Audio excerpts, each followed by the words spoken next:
Hi, folks. This is Mike Zlotnik, Big Mike.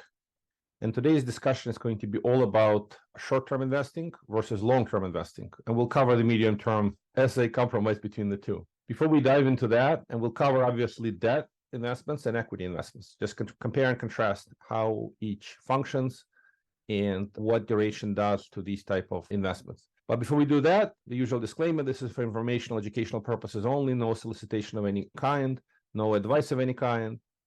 If you're interested in our family of funds or syndications, request PPM, private placement memorandum to accredit investors only. Consult with your attorney and CPA professional before making any investment decisions. Now let's dive into what is short-term versus long-term.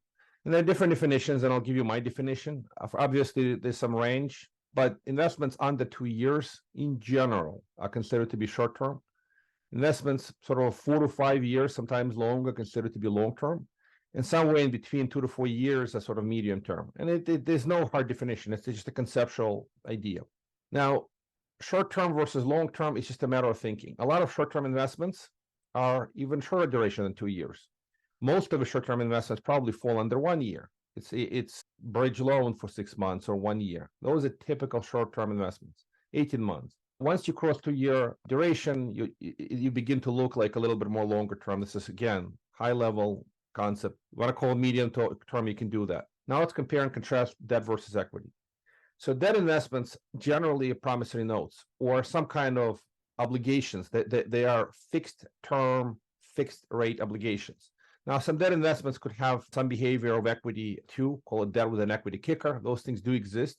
Or debt with an option to buy some equity absolutely exists. But let's just talk about classic debt investments where it's a loan, fixed rate loan. In real estate, it's typically a mortgage or deed of trust, recorded as security on a property. And there's a promissory note that says this loan is for 2 years or 1 year, and the interest rate is 12%. It's a very specific fixed rate, fixed duration type of instrument. And the debt investments, generally speaking, the beauty about debt investments is that you have some predictability when you're going to get repaid. So if you make a loan and it has a maturity date, it's a contractual obligation of the borrower to repay you on the maturity date. Now, there may be extension provisions, there may be prepayment penalties and other provisions, but in simple terms, the way to think about longer term investments versus shorter term investments in debt investments is just that you have ability to get paid in a specific date. So if you don't want to wait a long time, if your circumstances are such that you would like to get your cash back sooner, then the short term investments feel like the right type of consideration for folks who have that kind of a need. Longer term investments, on the other hand, can be viewed as predictable, steady eddy cash flow. If they're underwritten well, then these long-term investments continue to produce predictable income for a long period of time. For some people, they don't want the cash back too early. And part of your investment strategy could be sort of a concept called laddering, where you have some notes that mature in 6 months, some notes that mature in 12 months, some notes that mature in 18 months, 2 years, and so on and so forth. It all depends on your individual circumstances. So using different maturities is a technique to create a portfolio that some cash is expected to come back earlier, some cash is expected to come back later. So that's the general framework on debt investments. Also, there's a reason some folks prefer short-term and some folks prefer long-term. And let's just cover a little bit of that, and we'll jump into equities. So think of it this way. Right now, we are recording this in September of 2023. The yield curve is inverted. So what does that mean? It means that the short maturities, at least of US Treasuries, pay higher interest than the long maturities. For example, 6 months Treasury or a 1 year Treasury pays more than a 10-year Treasury. And this is one of these unusual circumstances. Obviously, inverted yield curve happens sufficiently often. But normally, you would expect long-term investments to pay higher rate of return than a short-term investments. That's the normal yield curve. The inverted one is where the short-term rates are higher than the long-term rates. Why does it happen? It typically happens that the expectation is that the interest rates will move down in the upcoming years. Why? Because short-term rate maturities will come due, and then they'll have to renew. And when the interest rates fall, those rates will fall as well. But the long-term rates are locked in at a certain level. So it creates more predictability for investors, but at the same time, they're collecting lower coupon immediately. So it's sort of a short duration maturities have a little bit more simplicity, a little more predictability. You can get liquidity a little faster, while if you go with long-term maturities, you get longer-term predictable income. In real estate, the same thing is true. You could basically land short, and short duration notes in real estate could generate higher yields than some of the long-term duration. It's almost counterintuitive, but it does happen. It depends on the market conditions. Really, there's no right or wrong answer, but these are the general consideration. So lending short is not necessarily neither great or bad. It's different for different folks. So lending short gives you a little more flexibility. You may be able to shift from debt to equity investments sooner if the market is more attractive for equity investments at that time. But at the same time, if interest rates move down and you want to renew your note, you may be forced to renew at a lower rate. It's just a consideration to keep in mind if you are in a short duration investments. Now let's go look at equities. Equities work a little differently.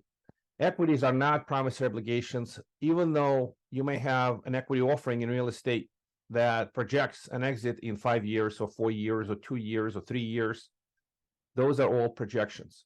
So equity investments don't have the same element of predictability. It's a business plan of the operator, fund manager, sponsor. You see this sufficiently often. A fund will have, give you an example. When I use an example of Tempo Growth Fund 2, our projection that a life cycle of the fund is 5 to 7 years. Now, does it mean that every investment will be 5 to 7 years? Probably not.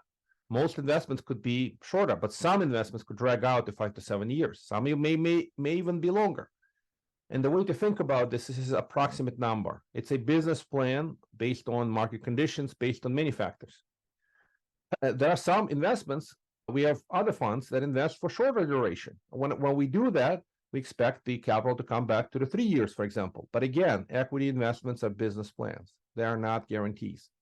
So when you invest in equities, you certainly need to consider the business plan, what the fund manager or operator is planning to do, but that may change. You just got to be very aware of this, very prepared for this, so that you're not surprised if the cash is stuck for a longer period of time, or all of a sudden you get the good news, the deal just closed and the property sold, and here's your money back with your return, right?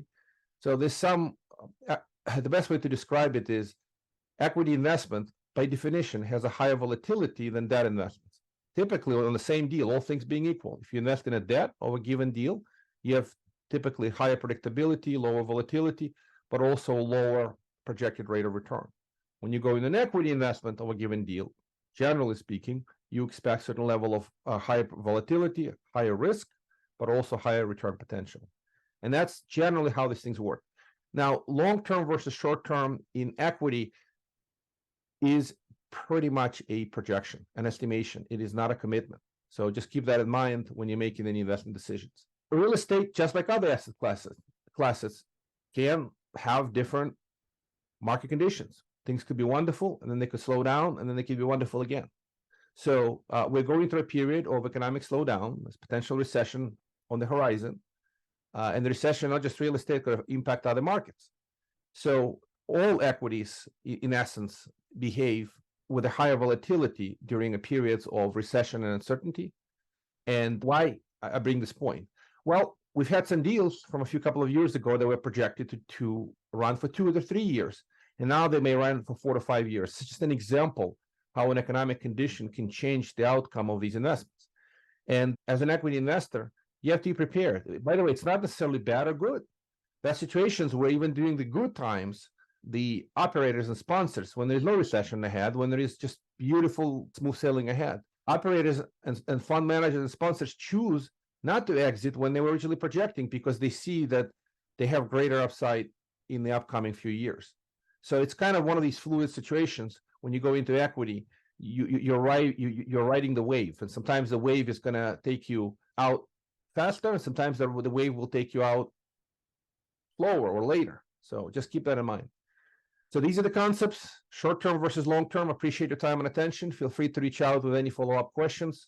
Always grateful for your time and your support and your investments if you invest with us. So thank you kindly. Have a wonderful day.